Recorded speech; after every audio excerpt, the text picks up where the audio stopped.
Hello and good morning all of you. स्वागत आहे तुमचं मेगाबिट एज्युकेशनच्या युट्यूब चॅनलवर. तर चला बघूया आजचे आपले वर्ड्स, त्याचे सिनोनिम्स, अँटोनिम्स, मराठी, हिंदी, इंग्लिशमध्ये मिनिंग्स आणि जे पण सेंटेन्सेस दिलेले आहे ॲज एक्झाम्पल म्हणून त्या सेंटेन्सेसचं सुद्धा मिनिंग बघूया आपण मराठीमध्ये आणि सेंटेन्समध्ये वर्डला कसं यूज केलेलं आहे ते सुद्धा बघूया. सो स्टार्ट करूया आपल्या आजच्या सेशनला. फर्स्ट वर्ड आहे आपल्याचा तो आहे चीज पेअरिंग. CHEESEPARING, चीज पेअरिंग.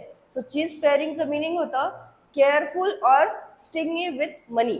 म्हणजे तो काय असतो, कंजूस असतो. स्टिंगी म्हणजे काय होते, जो कंजूस आहे किंवा बारीक सारीक गोष्टीमध्ये काय करतो, बारीक सारीक गोष्टीवर पैसा बघतो, त्याला म्हटलं जातं काय, चीज पेअरिंग.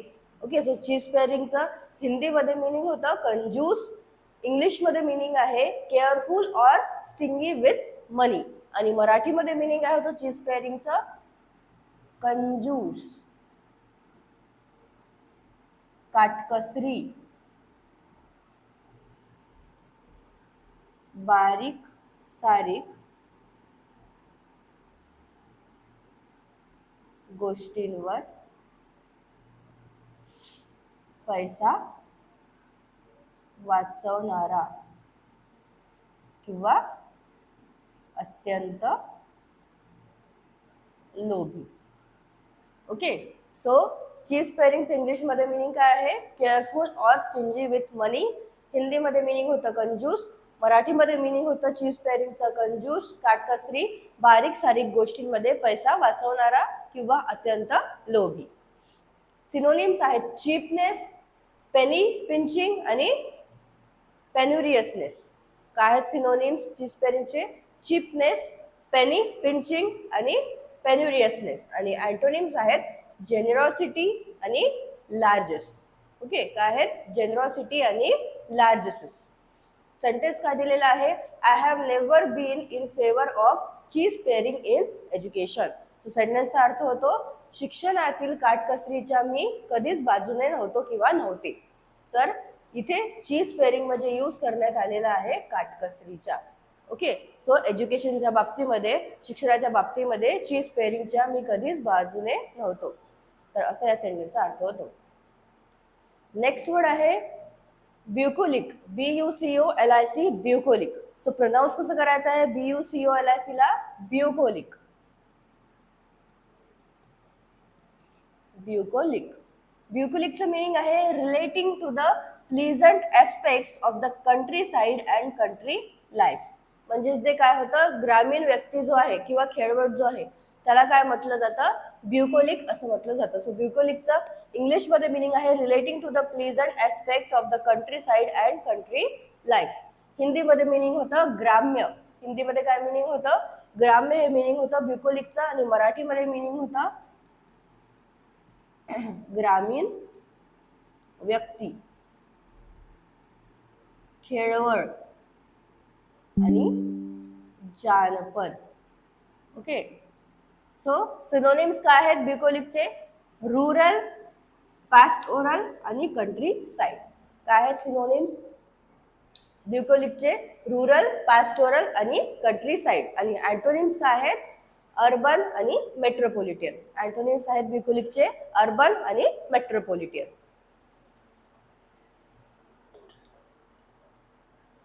सो सेंटेन्स काय दिलेला आहे ब्युकोलिकचा, तर सेंटेन्स आहे the painting shows a typically bucolic scene with pleasants harvesting. Okay. Pleasants harvesting. सेंटेन्सचा अर्थ होतो हे चित्र pleasants harvesting crops in a field. काय आहे सेंटेन्स परत एकदा वाचूया आपण. The painting shows a typically bucolic scene with pleasants harvesting crops in a field. So सेंटेन्सचा अर्थ होतो हे चित्र शेतात पिकांची कापणी करणाऱ्या शेतकऱ्यांचे एक वैशिष्ट्यपूर्ण ग्रामीण दृश्य दर्शवते. सो इथे ब्युकोलिक म्हणजे यूज करण्यात काय आलेला आहे, ग्रामीण. ओके. सीन म्हणजे काय होतं, दृश्य. सो ब्युकोलिक म्हणजे इथे ग्रामीण असं यूज करण्यात आलेलं आहे सेंटेन्स मध्ये. नेक्स्ट वर्ड आहे इंडेलिबल. INDELIBLE, indelible. काय आहे INDELIBLE म्हणजे इंडेलिबल असं त्याचं प्रोनाउन्सिएशन आहे, इंडेलिबल. सो इंडेलिबल म्हणजे काय होतं, तर of ink or a pen, of ink or a pen making marks that can not be removed. Okay, म्हणजेच ते काय आहे, अमीट आहे, जे मिटू शकत नाही, जे पुसून टाकता येत नाही, असं जे असतं त्याला काय म्हटलं जातं, इंडेलिबल. म्हणजे जे काय आहे, एखादं इंक आहे किंवा पेन आहे ज्याने लिहिल्यावर ते आपण मिटवू शकत नाही. Okay, making marks that can not B remove, जे रिमूव्ह नाही करू शकत आपण, त्याला काय म्हटलं जातं, इंग्लिशमध्ये त्याला एक वर्ड आहे, त्याचं काय वर्ड आहे, तो इंडेलिबल. ओके, आणि इंडेलिबलला हिंदीमध्ये काय वर्ड आहे, अमीट. मराठीमध्ये सुद्धा अमीट असंच म्हटलं जातं. अमीट म्हणजे काय आहे, जे पुसून टाकता येत नाही. सो अमीट हा वर्ड आहे मराठीमध्ये एक, ज्याचाच अर्थ काय होतो, पुसून टाकता येणार नाही असा. ओके, आणि काय होतं, कायम स्वरूपी, जे काय झालेलं आहे, परमनंट झालेलं आहे, कायम स्वरूपी, त्याला काय म्हटलं जातं, इंडेलिबल असं म्हटलं जातं. सो इंडेलिबलचं मराठीमध्ये मिनिंग होतं अमीट, जे पुसून टाकता येणार नाही असं, आणि कायम स्वरूपी. सिनोनिम्स काय आहेत इंडेलिबलचे, इनइरॅडिकेबल, इनइरेजेबल आणि इनइफेसेबल. सिनोनिम्स आहेत इनइरॅडिकेबल, इनइरेजेबल आणि इनइफेसेबल. अँटोनिम्स काय आहेत, इरॅडिकेबल आणि इरेजेबल. अँटोनिम्स आहेत इंडेलिबलचे इरॅडिकेबल आणि इरेजेबल. सेंटेन्स काय आहे, so the blood had left an indelible mark on her shirt. सेंटेन्सचा अर्थ होतो, तिच्या शर्टवर रक्ताचा एक अमीट डाग पडला होता. सो इथे इंडेलिबल म्हणजे यूज करण्यात आलेला आहे अमीट म्हणून. ओके, नेक्स्ट बघूया वर्ड. नेक्स्ट वर्ड काय आहे, कोरुस्केट. नेक्स्ट वर्ड काय आहे, कोरुस्केट. CORUSCATE म्हणजे काय होतं, कोरुस्केट.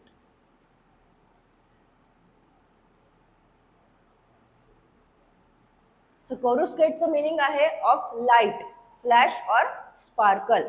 ऑफ लाईट, फ्लॅश और स्पार्कल म्हणजे जे काय आहे, लकलकते किंवा चमकते, चमकणे जे आहे, लकलकणे जे आहे, त्याला इंग्लिशमध्ये काय म्हटलं जातं, कोरुस्केट असं म्हटलं जातं. सो कोरुस्केटचं इंग्लिशमध्ये त्याचं जे मिनिंग आहे ते आहे ऑफ लाईट, फ्लॅश और स्पार्कल.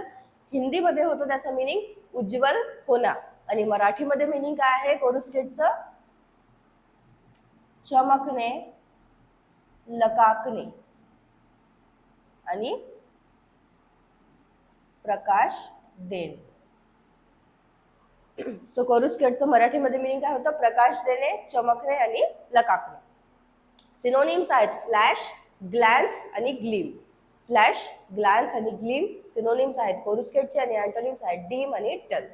ओके, सेंटेन्स काय आहे, the light was coruscating from the walls. सेंटेन्सचा अर्थ काय होतो, भिंतीवरून प्रकाश लखलखत होता.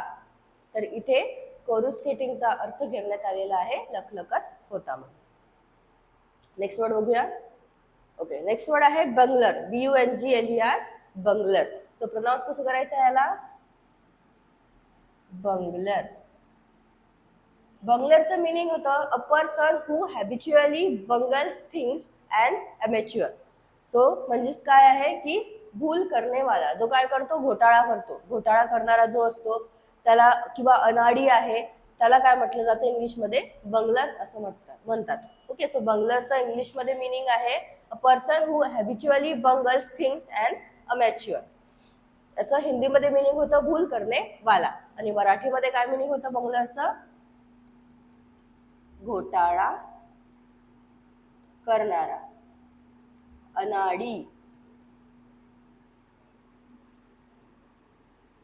कामचुकार किंवा गोंधळ घालणारा आणि बावळट. सो मराठीमध्ये मिनिंग होतं बंगलरचं घोटाळा करणारा, अनाडी, कामचुकार, गोंधळ घालणारा आणि बावळट. सिनोनिम्स आहेत ब्लंडरर, इनकॉम्पिटंट आणि अमॅच्युअर. काय आहेत सिनोनिम्स बंगलरचे, ब्लंडरर, इनकॉम्पिटंट आणि अमॅच्युअर. आणि अँटोनिम्स आहेत एक्सपर्ट, मेस्ट्रो आणि मास्टर. एक्सपर्ट, मेस्ट्रो आणि मास्टर. सो सेंटेन्स काय आहे, he is an incompetent बंगलर. So इथे जे इनकॉम्पिटंट सुद्धा यूज करण्यात आलेला आहे या सेंटेन्स मध्ये आणि बंगलर सुद्धा यूज करण्यात आलेला आहे. ओके, सो सेंटेन्सचा अर्थ काय होतो, तो एक अकार्यक्षम आणि बावळट माणूस आहे. सो इनकॉम्पिटंट म्हणजे काय होतं, तर इनकॉम्पिटंट म्हणजे होतं अकार्यक्षम, जे की काय आहे, बंगलरचं सिनोनिम आहे. आणि इथे बंगलर म्हणजे यूज करण्यात आलेला आहे बावळट म्हणून. So he is an incompetent बंगलर म्हणजे काय होतं, तो एक अकार्यक्षम आणि बावळट माणूस आहे. म्हणजेच इनकॉम्पिटंट आणि बंगलर म्हणजे अकार्यक्षम आणि बावळट असं यूज करण्यात आलेलं आहे सेंटेन्स मध्ये. नेक्स्ट वर्ड बघूया. नेक्स्ट वर्ड आहे प्रोबिटी, PROBITY, प्रोबिटी. प्रोबिटीचं मिनिंग होतं the quality of having strong moral principles, honesty and decency. म्हणजे जो काय आहे, ज्याच्यामध्ये प्रामाणिकपणा आहे. ओके, एक प्रकारचा प्रामाणिकपणा, इमानदारी, याला इंग्लिशमध्ये वर्ड काय आहे, प्रोबिटी हा वर्ड आहे. आणि प्रोबिटीचं मिनिंग काय होतं इंग्लिशमध्ये, तर the quality of having strong moral principles, honesty and decency. So हिंदीमध्ये म्हटलं जातं प्रोबिटीला इमानदारी, मराठीमध्ये काय होतं, प्रामाणिकपणा, सत्यनिष्ठा आणि सदाचार. सो मराठीमध्ये मिनिंग होतं प्रोबिटीचं सत्यनिष्ठा, सदाचार आणि प्रामाणिकपणा. आणि हिंदीमध्ये काय होतं, इमानदारी. सिनोनिम्स आहेत इंटिग्रिटी, ऑनेस्टी आणि डिसेन्सी. इंटिग्रिटी, ऑनेस्टी आणि डिसेन्सी सिनोनिम्स आहेत प्रोबिटीचे. आणि अँटोनिम्स आहेत मेंडेशियसनेस, मेंडेसिटी आणि डिसऑनेस्टी. अँटोनिम्स काय आहेत, मेंडेशियसनेस, मेंडेसिटी आणि डिसऑनेस्टी. सेंटेन्स काय आहे, her probity and integrity are beyond question. So इथे पण प्रोबिटी सुद्धा यूज करण्यात आलेला आहे आणि इंटिग्रिटी सुद्धा यूज करण्यात आलेला आहे सेंटेन्स मध्ये. सो काय आहे सेंटेन्सचा अर्थ, तिची सचोटी आणि प्रामाणिकपणा निर्विवाद आहे. सो इथे प्रोबिटी म्हणजे यूज करण्यात आलेला आहे सचोटी म्हणून. ओके, प्रोबिटी म्हणजे सचोटी म्हणून यूज करण्यात आलेला आणि इंटिग्रिटी म्हणजे काय होतं, तर प्रामाणिकपणा. काय आहे सेंटेन्स अर्थ, probity and integrity are beyond question म्हणजे काय होतं, तिची सचोटी आणि प्रामाणिकपणा निर्विवाद आहे. नेक्स्ट वर्ड आहे इग्नोमिनी. नेक्स्ट वर्ड काय आहे, इग्नोमिनी. सो इग्नोमिनीचा अर्थ काय होतो, पब्लिक शेम और डिस्ग्रेस. पब्लिक शेम और डिस्ग्रेस म्हणजे काय, तर बदनामी. ओके, बदनामी किंवा अपमान जो आहे त्याला काय म्हटलं जातं, इग्नोमिनी असं इंग्लिशमध्ये वर्ड आहे. आणि इग्नोमिनीचं मिनिंग काय आहे इंग्लिशमध्ये, पब्लिक शेम और डिस्ग्रेस. हिंदीमध्ये मिनिंग होतं बदनामी आणि मराठीमध्ये काय होतं, अपमान, कलंक, लोकनिंदा आणि मानहानी. सो मराठीमध्ये मिनिंग होतं इग्नॉमिनीचं अपमान, कलंक, मानहानी आणि लोकनिंदा. सिनोनिम्स आहेत शेम, ह्युमिलिएशन आणि एम्बॅरेसमेंट. शेम, ह्युमिलिएशन आणि एम्बॅरेसमेंट हे सिनोनिम्स आहेत इग्नॉमिनीचे. आणि अँटोनिम्स काय आहेत, इस्टीम, ऑनर आणि रिस्पेक्ट. इस्टीम, ऑनर आणि रिस्पेक्ट. सेंटेन्स आहे he feared that ignominy of being exposed as a spy. सेंटेन्सचा अर्थ होतो गुप्तहेर म्हणून उघडकीस येण्याच्या अपमानाची त्याला भीती वाटत होती. सो इथे इग्नॉमिनी म्हणजे यूज करण्यात काय आलेला आहे, अपमानाची. आणि स्पाय म्हणजे काय होतं, तर स्पाय म्हणजे होतं गुप्तहेर. ओके, स्पाय म्हणजे होतं गुप्तहेर आणि इग्नॉमिनी म्हणजे यूज करण्यात आलेला आहे अपमानाची. नेक्स्ट वर्ड आहे डिरेंज. डिरेंज म्हणजे काय होतं, तर डिरेंज, सो DERANG, याला प्रोनाउन्स कसं करायचं आहे, डिरेंज. डिरेंजचं मिनिंग आहे cause someone to become insane. म्हणजेच काय करणे, तर वेड लावणे. ओके, मराठीमध्ये काय म्हणतो आपण डिरेंजला, वेड लावणे किंवा त्याची मतिभ्रष्ट करणे, त्याला काय म्हटलं जातं, डिरेंज असं म्हटलं जातं. सो डिरेंजचं इंग्लिशमध्ये मिनिंग आहे cause someone to become insane. हिंदीमध्ये मिनिंग होतं उन्मत्त कर देना. मराठीमध्ये काय होतं, वेड लावणे किंवा मती गुंग करणे.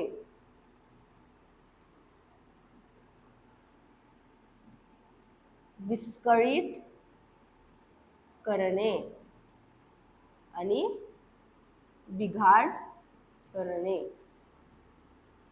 काही काम चालू आहे त्याच्यामध्ये, एखादं काही काम आहे त्याच्यामध्ये बिघाड करणे, त्याला काय म्हटलं जातं? डिरेंज असं म्हटलं जातं. सो डिरेंजचं मिनिंग आहे cause someone to become insane.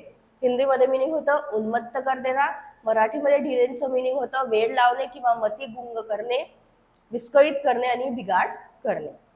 Synonyms आहेत डिमेंटेड आणि अनहिंज. सिनोनिम्स काय आहेत डिरेंजचे?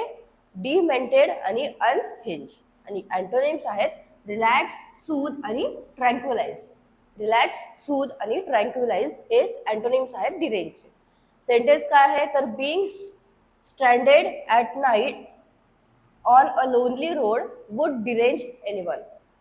Okay, so being standard, okay इथं स्टँडर्ड पाहिजे होतं. At night on the lonely road would derange anyone. So सेंटेन्सचा अर्थ काय होतो? रात्रीच्या वेळी एकांत रस्त्यावर अडकून पडल्यामुळे कोणाचेही मानसिक संतुलन बिघडू शकते.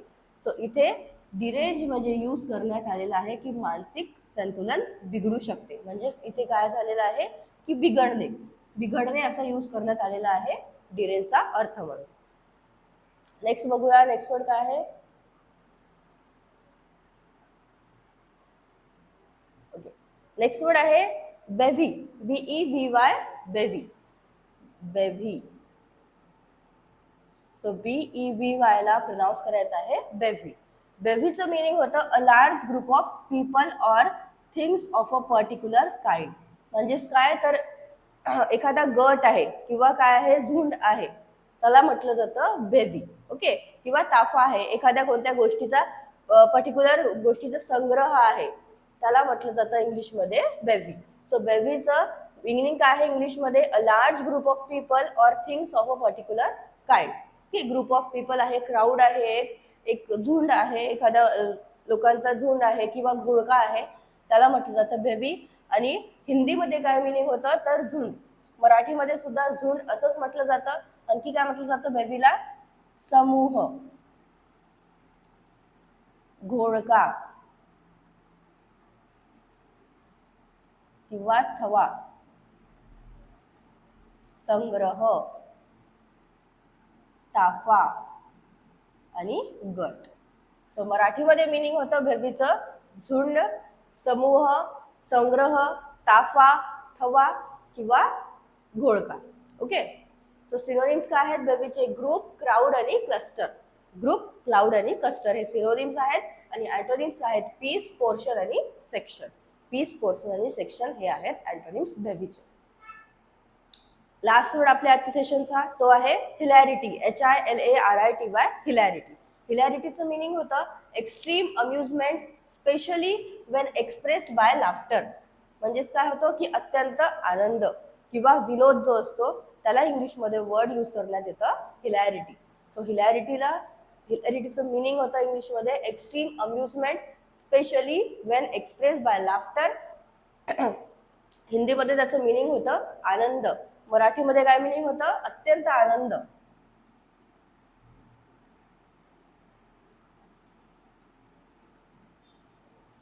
विनोद आणि करमणूक. ओके,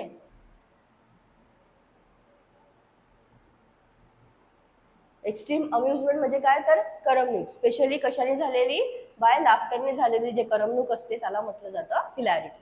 सो सिनोनिम्स आहेत हिलॅरिटीचे अम्युजमेंट, मिर्थ आणि लाफ्टर. अम्युजमेंट, मिर्थ आणि लाफ्टर हे सिनोनिम्स आहेत. आणि अँटोनिम्स आहेत डिप्रेशन, डिस्पॉन्डन्स आणि सॉरो. डिप्रेशन, डिस्पॉन्डन्स आणि सॉरो हे अँटोनिम्स आहेत. सेंटेन्स काय आहेत? His incredulous expression was the cause of much hilarity. His incredulous expression was the cause of much hilarity. अर्थ काय होतो सेंटेन्सचा मराठीमध्ये? त्याचा अविश्वासू चेहरा हाच खूप हास्य कल्लोळाचे कारण ठरला. सो इथे हिलॅरिटी म्हणजे यूज करण्यात आलेला आहे हास्य कल्लोळाचा म्हणून. ओके, इनक्रेड्युलस म्हणजे काय होते तर अविश्वासू. सो काय आहे? His incredulous expression was the cause of much hilarity म्हणजे होतं त्याच्या अविश्वासू चेहरा हाच खूप हास्य कल्लोळाचा कारण ठरला. सो इथे हिलॅरिटी म्हणजे यूज करण्यात आलेला आहे हास्य कल्लोळाचा. सो हिलॅरिटीच्या जागी तुम्ही हास्य कल्लोळ सुद्धा यूज करू शकता. सो हे आहेत आपले आजचे वर्ड्स. काही वर्ड्स जे आहे जे की थोडे प्रोनाऊन्स करायला हार्ड आहे ते मी तुम्हाला मराठीमध्ये लिहून दिलेले आहे, ते तुम्ही नोट डाऊन करू शकता. जे पण सेंटेन्सेस आहे ते सेंटेन्सेस परत एकदा तुम्ही ट्राय करून बघा किंवा स्वतःच्या मनाने वर्ड्स घेऊन इझी सेंटेन्सेस तयार करा. त्यामुळे तुम्हाला कळेल की सेंटेन्समध्ये वर्डला आपण कसं यूज केलेलं आहे. ओके, सिनोनिम्स अँटोनिम्स परत एकदा वाचून घ्या. काही आपण जे युजफुल जे सिनोनिम्स अँटोनिम्स आहेत ते आपण घेत असतो, जे की एक्झाम मध्ये विचारल्या जातात. काही खूप सारे बरेचसे असतात का एका वर्डचे खूप सारे सिनोनिम्स अँटोनिम्स असतात. सो तेवढे आपण सिनोनिम्स अँटोनिम्स घेऊ नाही शकत. सो म्हणून तुम्ही एकदा वाचून घ्या आणि जे पण काही तुमच्याकडे एखादी बुक असेल त्या बुकमध्ये जेवढे पण सिनोनिम्स अँटोनिम्स असेल एखादी वर्डचे, सो ते तुम्ही परत एकदा वाचून घ्या. ओके, आणि याची जी पीडीएफ आहे ही पीडीएफ तुम्हाला व्हिडिओच्या खाली डिस्क्रिप्शन मध्ये लिंक मिळून जाणार, तिथं तुम्ही डाउनलोड करू शकता. सो तुम्हाला सेशन आवडलं असेल सेशनला लाईक करा, चॅनलला सबस्क्राईब करा, तुमच्या फ्रेंड्सला शेअर करत चला. All the best all of you and thank you.